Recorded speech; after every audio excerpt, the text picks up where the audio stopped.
Bulletproof glass, digital maps, high-tech cameras. We surround ourselves with modern technology to feel safe from the predators in the dark. But what happens when the predators know exactly how to use your technology against you?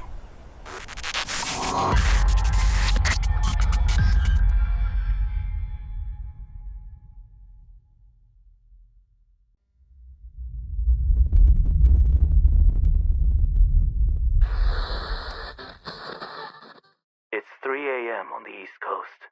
The world is quiet, but out in the dark, the machinery is always working. You are sitting there, bathed in the pale blue glow of your smartphone screen, completely trusting the digital map to tell you exactly where you are and where you are going. But what happens when the invisible signals we blindly trust are no longer guided by satellites, but by something waiting in the dark? Lock your deadbolts, turn off the lights, and let's see what the dark dragged in tonight. Welcome to the first transmission of our second broadcast.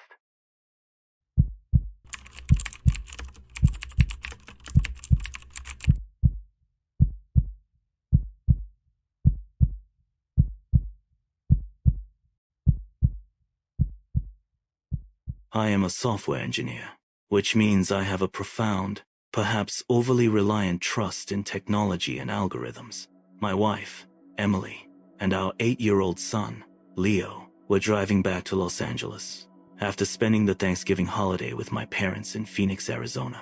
It was a Sunday night, the absolute worst time to be traveling, and we were pushing through the heavy, exhausting darkness of Interstate 10. If you've ever driven that stretch of the I-10 through the Sonoran Desert at night, you know it is a grueling, hypnotic experience. It's just an endless conveyor belt of massive, rumbling 18-wheelers and passenger cars packed bumper to bumper, all hurtling blindly through a pitch-black void. It was just past 11 p.m. Emily had reclined her seat and fallen into a deep sleep, and Leo was completely passed out in the back, his head resting against a pillow against the cold window. I was running on overpriced gas station coffee and the quiet hum of a true crime podcast, just trying to eat up the miles. Suddenly, the sea of red taillights ahead of me flared brilliantly, and the entire interstate came to a grinding, violently abrupt halt. I slammed on my brakes, stopping just feet from the bumper of the semi-truck in front of me. I rolled down my window, instantly smelling the acrid stench of burning rubber and diesel exhaust. A few miles ahead, a massive collision had completely blocked all westbound lanes. We were trapped in a river of idling metal. For the first 40 minutes, we barely moved an inch. The frustration was suffocating. I kept refreshing the maps application on my dashboard screen, watching the estimated time of arrival painfully tick upward by hours. Then, a small, miraculous chime echoed through the quiet cabin of the car. The navigation screen flashed with a bright, hopeful green banner. Faster route available. Save 2 hours and 45 minutes. Accept reroute? I didn't even hesitate. I tapped the screen instantly, desperate to keep moving. The new blue line instructed me to take the very next exit, which was only a quarter-mile ahead. I slowly nudged the car out of the stagnant lane, creeping along the shoulder until I hit the off-ramp. As soon as we left the interstate, the suffocating glow of the traffic faded, replaced by the deep, inky blackness of the desert night. The new route took us down a paved, 2-lane county highway that ran parallel to the interstate for a few miles before aggressively curving south, leading us directly away from the highway lights and deep into the rugged, uninhabited topography of the desert. I felt a wave of immense relief. I was out of the gridlock, making progress. The GPS indicated we had about 40 miles on these back roads before we would merge back onto a clear section of the highway. I blindly followed the glowing blue line on the screen, a digital umbilical cord connecting me to safety. About 15 miles into the detour, the environment began to drastically change. The smooth asphalt of the county road abruptly ended, transitioning violently into a deeply corrugated, unpaved dirt road. My sedan shuddered violently as the tires hit the washboard gravel, the noise loud enough that Emily stirred slightly in her sleep, but she didn't wake up. I slowed down to about 20 miles per hour, my headlights cutting through the thick clouds of pale dust I was kicking up. The road was incredibly narrow, bordered on both sides by high, jagged walls of dark rock and dense, thorny mesquite brush. It felt less like a county road and more like a dry, forgotten riverbed. I glanced down at my phone. The cellular service indicator in the top right corner showed a bold, terrifying, no service symbol. We were entirely off the grid. However, the GPS application was still functioning perfectly, the blue arrow steadily inching its way along the digital line, assuring me that I was exactly where I was supposed to be. This is what behavioral economists call the sunk cost fallacy. My instincts, the primal hairs standing up on the back of my neck, was screaming at me that this road was wrong, that a sedan had no business being in a remote, unlit canyon in the middle of the night. But I had already driven 20 miles. The screen explicitly promised that the highway was only a few miles ahead. I chose to trust the glowing algorithm over my own innate survival instincts. I kept driving deeper into the dark. The rock walls on either side of the dirt road grew steeper and tighter, creating a suffocating, claustrophobic funnel. The dust hung in the air, catching the beam of my headlights and creating a blinding, foggy glare. And then, the road simply ceased to exist. I rounded a sharp, blind bend in the canyon and slammed on my brakes. Directly in front of me, entirely blocking the narrow canyon pass, was a massive, rusted steel gate set deep into the rock walls, wrapped in heavy, industrial logging chains, and secured with a padlock the size of a human fist. It was an absolute, undeniable dead end. I sat there, in the idling car, the dust slowly settling around the windshield, my brain struggling to process the visual information. I looked down at the navigation screen on my dashboard. The application had not frozen. The software had not glitched. The little checkered destination flag on the digital map was placed precisely, exactly on top of the coordinates of the steel gate. The GPS had not tried to route me through this road to the highway. It had deliberately, intentionally routed me exactly to this specific, isolated point in the middle of a cellular dead zone. A wave of cold, sickening dread washed over me. Before I could even reach for the gear shift to throw the car into reverse, my rearview mirror exploded with blinding, searing white light. Two massive, heavily lifted pickup trucks had silently rolled around the blind bend behind me. They were parked side by side, completely filling the narrow width of the canyon, perfectly blocking my only avenue of escape. Their aftermarket, high-intensity LED light bars were aimed directly at the back window of my sedan, flooding the cabin with a harsh, interrogating glare. Emily woke up instantly, gasping, her hands flying to her eyes. "Arthur, what is that? Where are we?" She panicked, twisting in her seat to look behind us. Leo woke up crying in the back, terrified by the sudden noise and blinding light. "Keep your heads down! Do not look at them!" I yelled, my voice cracking with pure terror. I was completely trapped. I couldn't move forward. I couldn't reverse, and I couldn't call for help. We were 1,000 miles from home, pinned at the bottom of a dark canyon like insects in a jar. I heard the heavy, metallic thud of truck doors opening and closing. The crunch of heavy boots on the gravel echoed loudly off the canyon walls. They were not rushing. They were taking their time, walking with the terrifying, methodical confidence of predators who have perfectly cornered their prey. Two silhouettes detached themselves from the blinding glare of the trucks, walking slowly down either side of my car. I reached over, locked the doors, and grabbed Emily's hand, squeezing it so hard I thought I might break her fingers. A man appeared at my driver's side window. He was wearing a dark hooded sweatshirt, pulled tight over a baseball cap, his face obscured by a dark bandana. He didn't tap on the glass. He didn't ask me to roll the window down.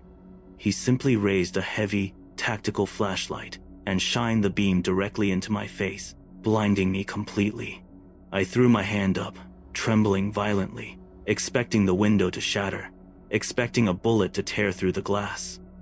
The man slowly moved a beam of the flashlight off my face, panning in methodically across the interior of the car. He illuminated Emily, who was sobbing silently into her knees, and then he shined a light into the back seat, directly onto Leo, who was huddled under his blanket, weeping. The light lingered on the child's car seat for what felt like an eternity. The man outside stood perfectly still. Then, he slowly lowered the flashlight. He reached into the pocket of his hoodie, pulled out a large illuminated smartphone, and looked at the screen. He looked back at my car, looked down at his phone again, and then slowly shook his head. He tapped the thick barrel of a suppressed pistol against the driver's side glass, a single, sharp, terrifying clack, and made a tight, circular motion with his index finger. Turn around. He walked backward, retreating into the blinding glare of the trucks. A moment later, the two massive vehicles slowly backed up, maneuvering tightly in the narrow canyon until they had reversed around the bend, leaving the path clear. I didn't wait to see if they were gone.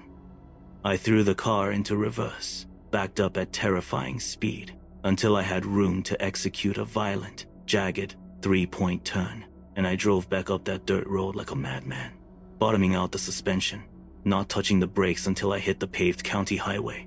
We drove in absolute, traumatized silence until we reached a brightly lit gas station 50 miles down the interstate. I never looked at the GPS screen again.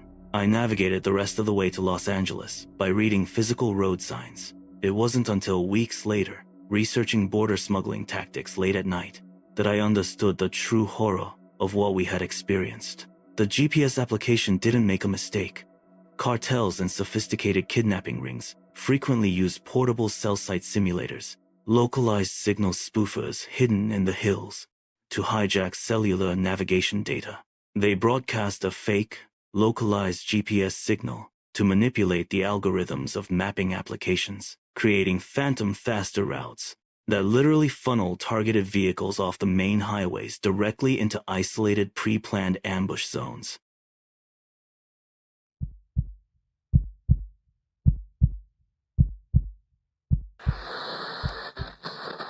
Our first transmission showed us how easily predators can twist the digital signals we blindly trust to lead us directly into the dark. But the trap isn't always set out on a desolate dirt road. Sometimes, the darkest things happening in this country occur right under the buzzing fluorescent lights of civilization, separated from you by a single pane of cheap glass and a minimum wage paycheck. This next story is an exercise in agonizing tension. It is a terrifying reminder that sometimes the most dangerous weapon a predator possesses isn't a gun or a knife. It is the paralyzing weight of a casual, quiet conversation. I was 19 years old and desperately needed a job that would allow me to study during my shifts. I ended up taking the night auditor position at a deeply rundown, independent motel situated right off Interstate 20, just outside the city limits of Pecos, Texas. If you aren't familiar with West Texas, it is a vast, punishing landscape dominated by oil rigs, dust storms, and endless stretches of flat, unforgiving highway. The motel itself was a relic from the 1970s, a two-story, L-shaped concrete block with exterior corridors, faded teal doors, and a massive neon sign in the parking lot that buzzed with an angry electrical hum. The letters M and O perpetually burnt out. The graveyard shift, running from 11 p.m. to 7 a.m., was an exercise in profound, crushing monotony. My primary responsibilities consisted of running the daily financial reports, brewing terrible industrial coffee, and dealing with the occasional exhausted trucker or bewildered family passing through. The lobby was a small, sterile box, surrounded by thick, bullet-resistant glass that had been installed years prior after a string of armed robberies along the interstate. I sat behind a high counter, separated from the outside world by that thick acrylic shield, communicating with late-night walk-ins through a small circular metal grate. It was a depressing job, but it was incredibly quiet, and the bulletproof glass always gave me a false, comforting sense of absolute security. I believed that as long as I stayed behind the counter and kept the reinforced lobby doors locked, nothing from the dark highway outside could truly touch me. I learned how violently wrong I was on a Tuesday morning in late October, at exactly 2:15 a.m. The night had been entirely dead. I had finished my audit by midnight, and was sitting on a wobbly stool behind the counter, reading a textbook under the harsh, humming fluorescent lights. The silence of the motel was absolute, broken only by the occasional, distant rumble of a semi-truck passing on the interstate miles away. Then, the heavy, gravel-crunching sound of tires turning into the parking lot shattered the quiet. I looked up at the black and white security monitor mounted above the desk. A massive, flawlessly clean, late-model black GMC Yukon pulled slowly under the harsh glow of the parking lot floodlights. It didn't park in a standard spot. It pulled up horizontally, directly parallel to the front lobby doors, idling with a deep, powerful vibration. I could feel vibrating up through the floorboards. The engine didn't cut off. The tinted doors didn't open immediately. The vehicle just sat there for 3 agonizing minutes, radiating an intense, palpable aura of threat. Finally, the driver's side door and the rear passenger door opened simultaneously. 3 men stepped out onto the concrete. The visual discrepancy was immediately jarring. People checking into a roadside motel at 2 in the morning in West Texas are usually wearing sweatpants, stained t-shirts, or exhausted travel clothes. These 3 men were wearing impeccably tailored, dark, high-end suits. They looked like Wall Street executives or high-priced lawyers, not weary travelers. But the way they moved completely betrayed their attire. They didn't stretch or look around like normal people. They moved with absolute, terrifying, predatory efficiency. Their eyes scanned the perimeter, checking the sightlines, checking the locations of the exterior security cameras. The man who had been driving approached the locked lobby doors. He was older, perhaps in his late 50s, with sharp, weathered features and completely dead, emotionless gray eyes. He pressed the buzzer. I hit the release button under the desk, and the heavy door clicked open. He stepped into the lobby, the other 2 men remaining outside, standing perfectly still like statues by the idling SUV. The man in the suit walked up to the bulletproof glass. He didn't smile. He didn't offer a greeting. He simply slid 3 crisp, brand new $100 bills through the small metal slot at the bottom of the window. 3 rooms, he said. His voice was incredibly smooth, quiet, and carried a faint, almost imperceptible accent I couldn't place. We need them adjacent, first floor, in the back corner, away from the highway. I swallowed hard, my hands trembling slightly as I took the cash. I didn't ask for a credit card for incidentals. I didn't ask for his driver's license. The primal, survival-driven part of my brain was screaming at me to process the transaction as quickly as physically possible and get this man out of my lobby. I quickly typed into the antiquated computer system, assigning them rooms 112, 114, and 116, which were located at the very back of the L-shaped building, facing an empty dirt lot and a rusted chain-link fence. I slid the 3 plastic keycards through the slot. He took them without a word, turned around, and walked out. The 3 men got back into the Yukon, and the heavy vehicle slowly rolled to the back of the property, disappearing from the main camera's view. For the next hour, I sat behind the counter, my heart hammering a chaotic rhythm against my ribs. I tried to focus on my textbook, but the words blurred together. My mind raced with terrifying scenarios. I tried to rationalize it. Maybe they were just eccentric businessmen. Maybe they were private security. But the deep, instinctual dread settling heavily in the pit of my stomach told a completely different story. At 3:30 a.m., my desk phone rang, startling me so badly I nearly knocked my coffee over. It was the internal line, calling from room 114, the middle room. I picked up the receiver, my hand shaking violently. "Front desk," I croaked. There was a brief silence on the other end, followed by the same smooth, quiet voice from the lobby. "We seem to be short on towels. Could you bring 6 large towels to room 114? We have a spill to clean up." The line went dead before I could respond. The word spill hung in the air, dripping with a terrifying, unspoken implication. My job required me to deliver the towels. Refusing a guest's request, especially from men like that, felt far more dangerous than simply complying. I grabbed a stack of fresh, folded white towels from the back laundry room, my legs feeling like lead.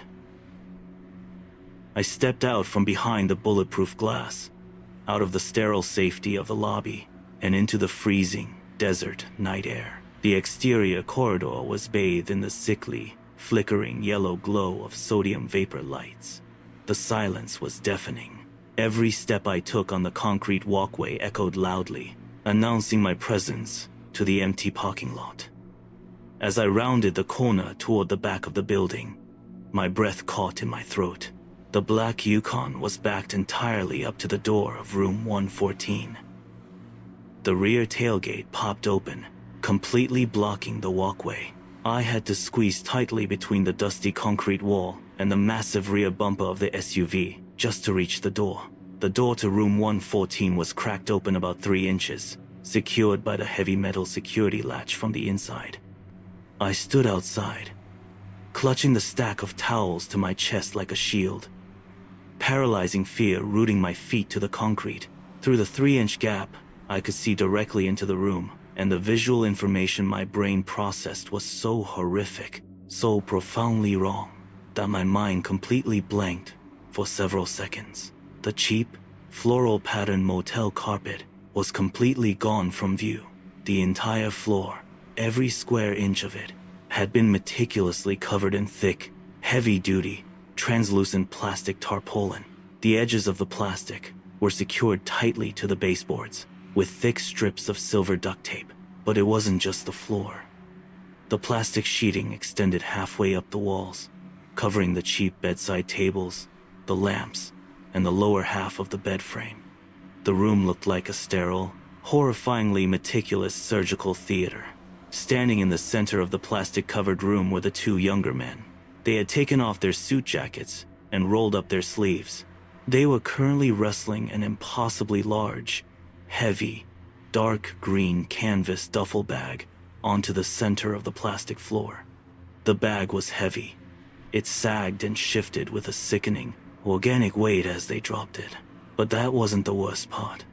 The absolute, soul-crushing horror came from the sound. As the heavy bag hit the plastic-covered floor, it shifted violently on its own, and a sound came from inside the canvas. It was a muffled, desperate, wet, gasping groan. Someone was inside that bag. Someone who was still alive. My entire body went numb. The air was sucked out of my lungs. I was 19 years old, standing 3 feet away from a professional cartel execution room, holding a stack of clean white towels. I didn't knock. I didn't announce myself. I dropped the stack of towels directly onto the concrete walkway outside the door, turned around, and began to walk away. I didn't run. If I ran, I would make noise. If I made noise, they would open that door. I walked with stiff, robotic, terrified precision back toward the lobby, my eyes wide, tears streaming silently down my face. My brain was screaming in sheer panic. I had to call the police. I had to lock myself in the back office, barricade the door, and call the state troopers. I squeezed past the Yukon, rounded the corner, and sprinted the last 20 feet back into the brightly lit lobby.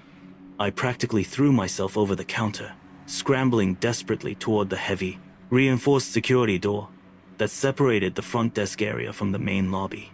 I grabbed the handle, pulled the heavy steel door shut, and threw the deadbolt. I was safe, behind the glass. I scrambled toward the desk phone, my hands shaking so violently, I knocked the receiver off the cradle, the dial tone blaring loudly in the quiet office. I reached my finger out to dial 911, but before my finger could touch the keypad, the mechanical chime of the front lobby doors, ringing out, shattered the silence. The heavy glass doors slid open, and a man walked into the lobby. It was the older man, the driver. He didn't look rushed. He didn't look angry. He walked with that same, terrifyingly relaxed, predatory swagger. He walked straight up to the bulletproof glass, stopping directly across from me. I froze. the phone receiver hovering inches from my ear, the loud dial tone buzzing like an alarm. We stared at each other through 2 inches of reinforced acrylic. For a long, agonizing moment, neither of us moved. Then, with terrifyingly slow, deliberate precision, the man reached his right hand inside his tailored suit jacket. He pulled out a massive, heavy, matte black semi-automatic pistol with a long cylindrical suppressor attached to the barrel. He didn't point it at me. He didn't wave it around.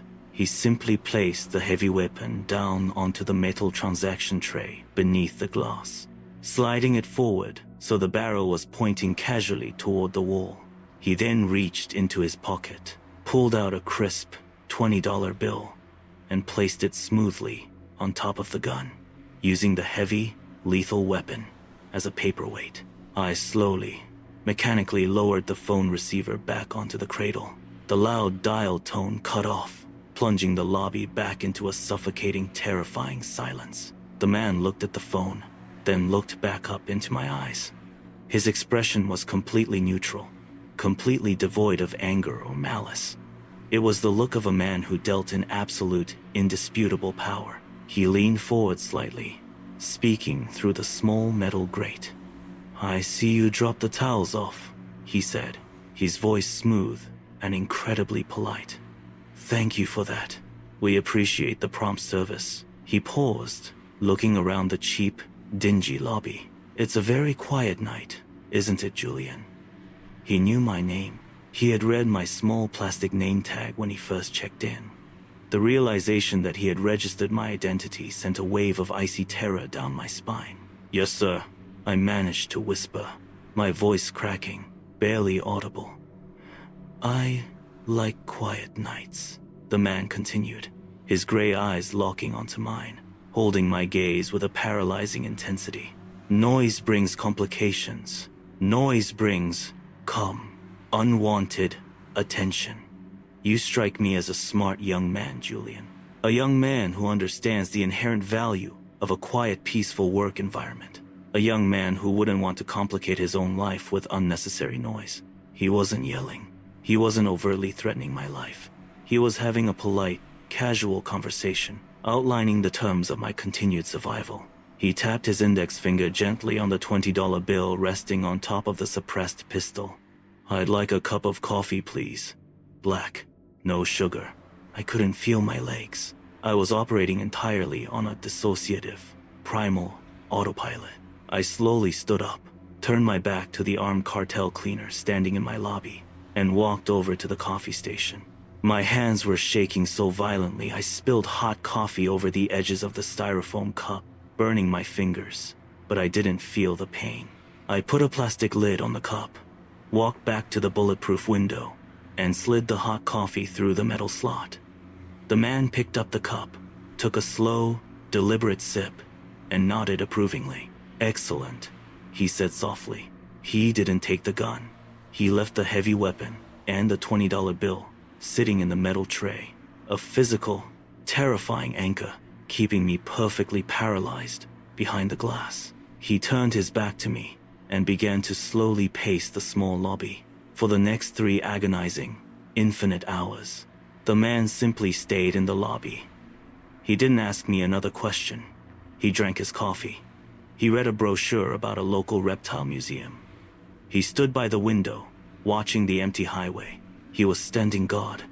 He was making absolutely certain that I remained trapped behind that counter, terrified, silent, and compliant, while his crew finished their horrific, unspeakable work in room 114. The psychological torture of those 3 hours defies description. I was physically safe behind bulletproof glass, but I was a complete, utter hostage to my own fear. I knew a human being was being murdered or tortured less than 100 yards away from me, and I was actively, complicitly, doing absolutely nothing to stop it. The man had weaponized my survival instinct, forcing me to prioritize my own life over the life of the person in that canvas bag. Every time I looked at the heavy black pistol sitting in the metal tray, the reality of my situation crushed me. If I picked up the phone, he would simply wait for me to leave the desk at 7 a.m. If I hit the silent panic button, The police response time in that county was over 20 minutes. His crew would be gone, and I would be the only witness left behind for them to tie up later. I sat there, completely broken, entirely subjugated by a polite conversation and a $20 bill.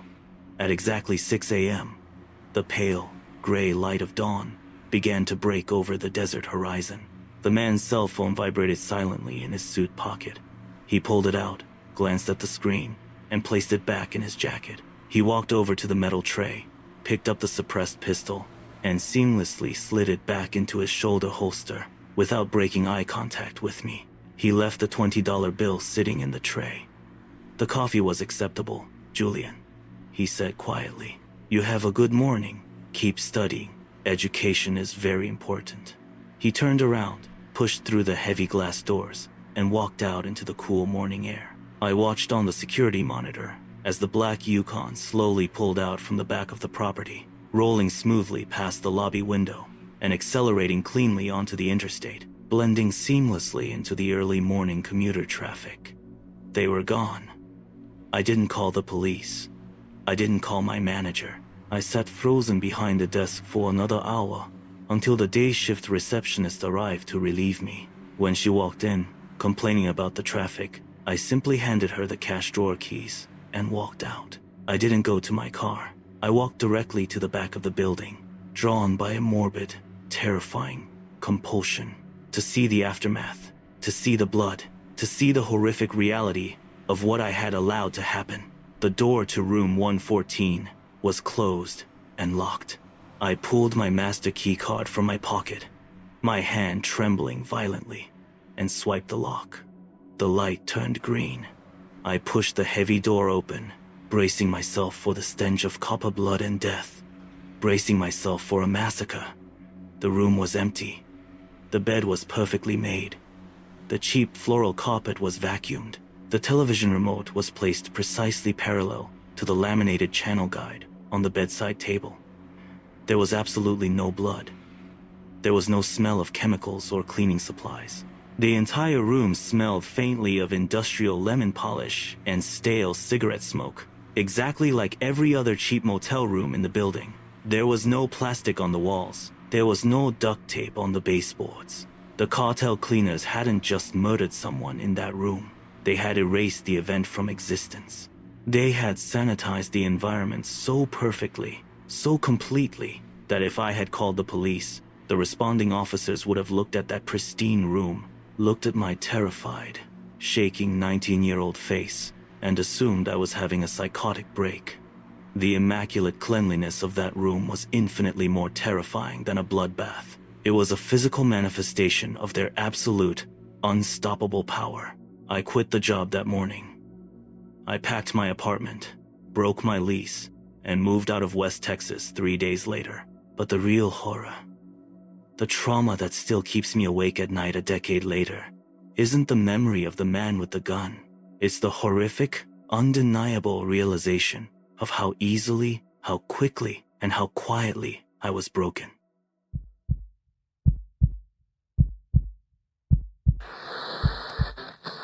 We just saw how true horror doesn't always need the dark. Sometimes, a polite conversation in a brightly lit room is infinitely more terrifying than a physical attack, and the most dangerous predators are standing right in front of you.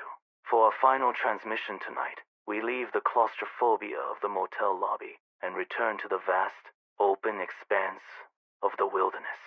This is a chilling reminder that when you use a modern lens to peer into the dark corners of the world, you're assuming that the dark isn't already looking right back at you. I work as a freelance videographer and drone pilot, specializing in high-end real estate and nature documentaries. Because of my profession, I own some incredibly advanced, military-grade commercial drones.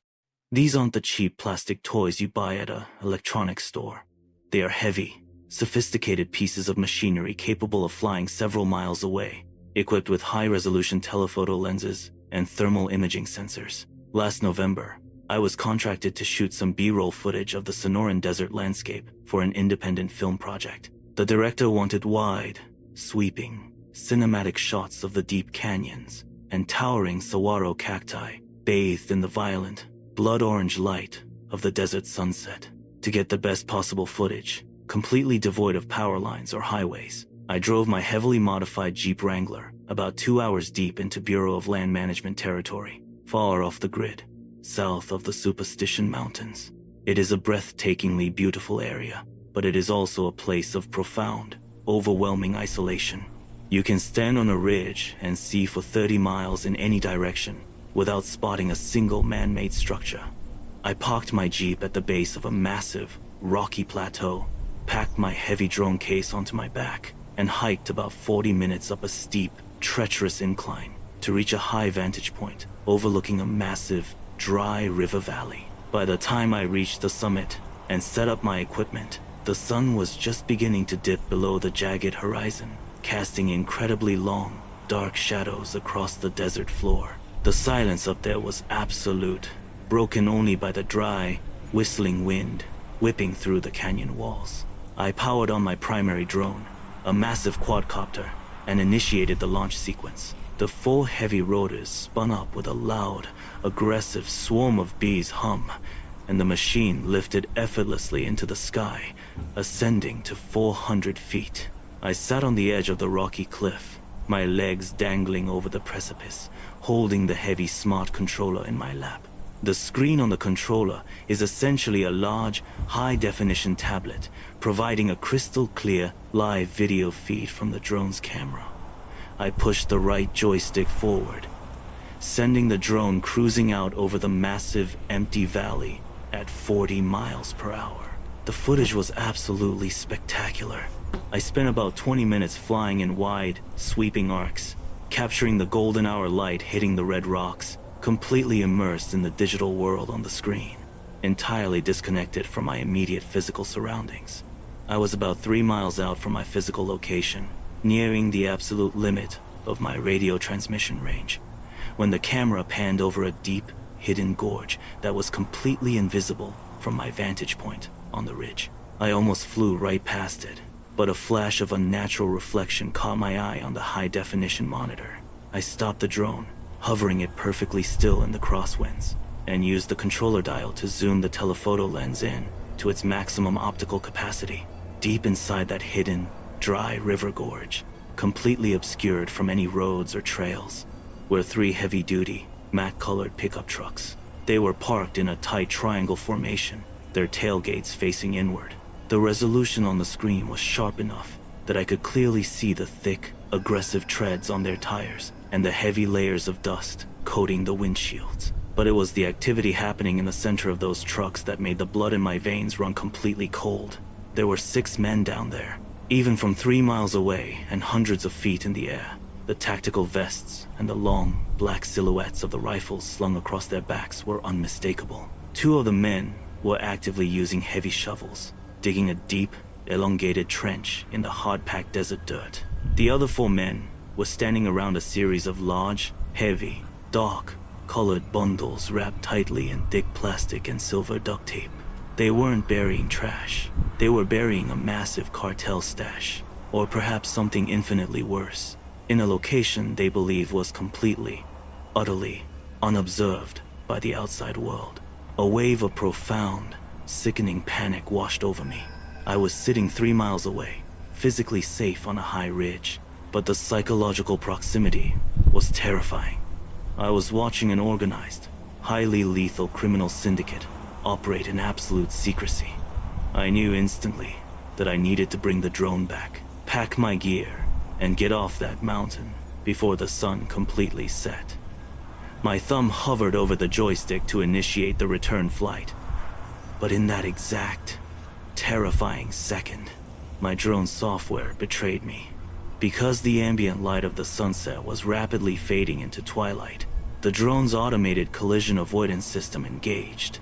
Without any input from me, the 2 massive, ultra-bright red LED positioning lights on the front arms of the drone clicked on, flashing brilliantly against the darkening sky to warn nearby aircraft. From 3 miles away, those flashing red lights were like a beacon, a blinding flare suspended in the twilight.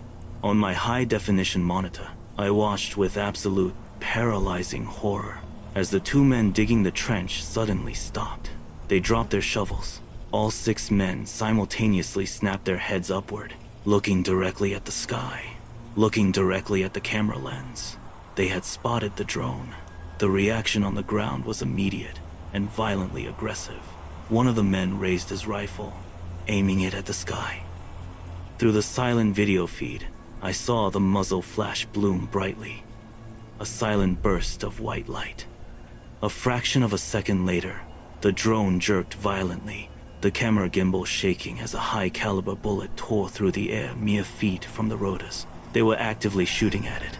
I didn't hesitate.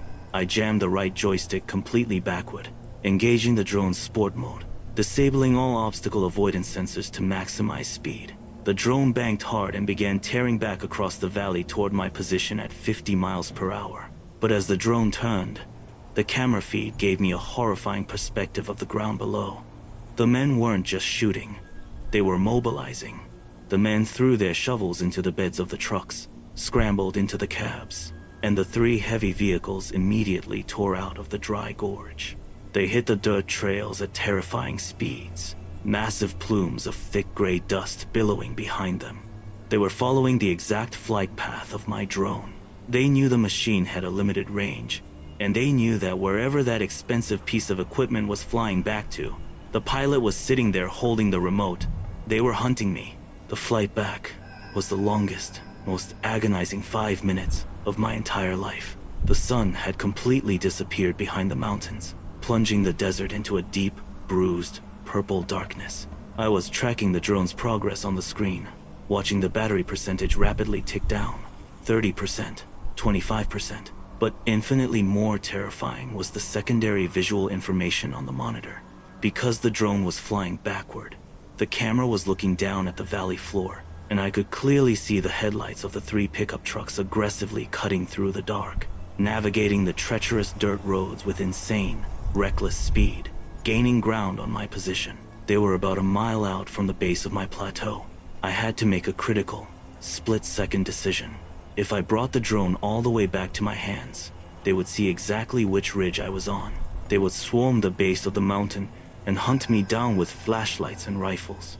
I had to sacrifice the equipment to save my own life. I altered the flight path, steering the drone a half-mile to the east, toward a jagged, inaccessible peak of sharp rocks. I watched the altimeter drop rapidly on the screen. 500 feet, 200 feet, 50 feet. I drove the expensive machine directly into the side of the cliff face at 50 miles per hour. The video feed dissolved into a violent blur of gray rock, followed instantly by a terrifying burst of static. And then the screen went completely dead black. Aircraft disconnected. I had destroyed the drone, but the heavy smart controller was still in my hands, its large screen glowing brightly in the pitch-black darkness of the ridge. The SD card, with the high-resolution footage of their faces and their operation, was still inside the crashed drone, meaning if they found the wreckage, they would find the evidence. But I couldn't worry about that. I had to get back down the mountain to my Jeep. I frantically shoved the controller into my backpack, zipped it shut, and stood up. The silence of the desert had returned, heavy and suffocating. I couldn't use my headlamp. The light would be visible from the valley floor. I had to navigate the treacherous 40-minute hike down the steep, rocky incline in absolute total darkness, relying entirely on memory and the faint illumination of the stars. I began my descent, my heart hammering against my ribs, every loose rock shifting under my boots, sounding like an avalanche in the quiet night. I kept my eyes fixed on the dark valley below, looking for the headlights of the trucks. I expected to see them swarming the base of the plateau, searching the brush, but I didn't see headlights. The valley below was completely, utterly dark. The trucks had turned their lights off. The realization sent a wave of profound, icy terror washing over my entire body. They hadn't given up. They were employing tactical light discipline. They were creeping up the dirt roads to the base of the mountain, completely in the dark, using night vision goggles, or simply relying on moonlight to avoid giving away their position. I moved faster, stumbling over sharp cacti, tearing the skin on my forearms, entirely consumed by a primal, animalistic panic. I was about halfway down the plateau, navigating a narrow, sandy switchback, when my foot caught on an exposed root. I pitched forward violently, tumbling hard into the dirt, my heavy backpack slamming into the back of my head. I lay there, in the dust for a moment, the wind knocked completely out of my lungs, tasting copper blood in my mouth. As I pushed myself up onto my hands and knees, fighting the urge to vomit from the adrenaline, a sharp, electronic chirp shattered the silence of the night. It came from inside my backpack, the smart controller. When I had shoved it into the bag in a panic, I hadn't powered it down. It had just reconnected to a signal. I ripped the backpack off, unzipped the main compartment, and pulled the controller out. The screen was glowing brilliantly in the dark. The drone wasn't dead. It had crashed, breaking the rotors, but the main battery and the camera gimbal were still functional. It had reconnected to my controller. I looked at the live video feed on the screen, my brain struggling to process the distorted, sideways image. The drone was lying on its side in the dirt, the camera pointing horizontally across the rocky ground. The lens was cracked, spiderweb with fractures, but the image was clear enough. I could see the crushed, dry brush and the sharp rocks a half-mile away. And then, the image on the screen shifted. Heavy, tan combat boots stepped into the frame, crushing the dry brush. Someone had found the drone. I held my breath, staring in absolute, paralyzed horror at the glowing screen in my hands. The boots stopped right in front of the cracked camera lens. Then, a massive, thick hand reached down, its fingers covered in dark, tactical gloves, and grabbed the drone, lifting it violently into the air. The camera spun dizzily, the sky and the ground blurring together until the movement abruptly stopped. The lens was now pointed directly at the face of the man holding it. He was wearing a heavy balaclava, completely obscuring his features, but his eyes were visible, reflecting the faint moonlight. He was staring directly into the camera. He was staring directly at me through the digital connection. He didn't look angry. He looked incredibly calm, terrifyingly calculated. For 5 agonizing seconds, he just held the broken machine, his eyes locked onto the cracked lens. Then, slowly, deliberately, he raised his other hand into the frame. He was holding a small, black object. It was a secondary GPS tracker, the kind you attach to expensive equipment. He pressed a button on the tracker, and a tiny, green light began to flash rapidly. The man holding the drone didn't speak. He simply turned the drone around, pointing the camera lens away from his face, pointing it out toward the dark expanse of the mountain. He pointed it directly at the specific, narrow switchback where I was currently kneeling in the dirt.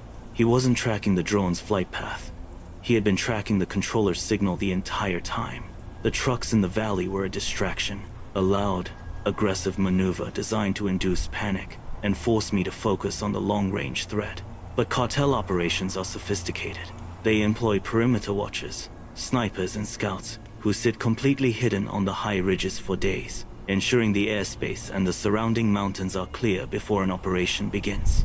The man holding my broken drone wasn't one of the guys from the trucks who had hiked up the mountain. He was the watcher, and he had been on the mountain, sharing the ridge with me the entire time I was flying. A sound broke the silence. It didn't come from the video feed on the controller.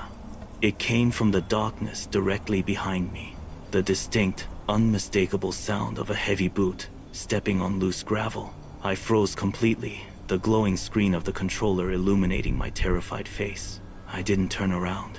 I couldn't turn around. I felt a displacement of air, a sudden, chilling drop in temperature as someone stepped incredibly close to my back. I could smell the faint odor of gun oil and chewing tobacco. A heavy, gloved hand reached over my shoulder from the darkness. It didn't grab my neck. It didn't hold a knife to my throat. The hand simply reached down, gripped the edges of the smart controller, and smoothly, powerfully pulled it right out of my trembling hands. The screen went dark as the connection was manually severed. A voice, deep and impossibly quiet, whispered directly into my right ear, the warm breath sending a shockwave of terror down my spine. "Estás muerto si miras atrás," the voice whispered. "You are dead if you look back." I squeezed my eyes shut, tears streaming down my face, my entire body violently shaking. I heard a sharp, terrifying sound of heavy plastic and glass shattering into 1,000 pieces as the man crushed the $2,000 controller under his heavy boot. He had taken the evidence from the drone, and he had destroyed the receiver. He had completely erased the digital footprint of the night.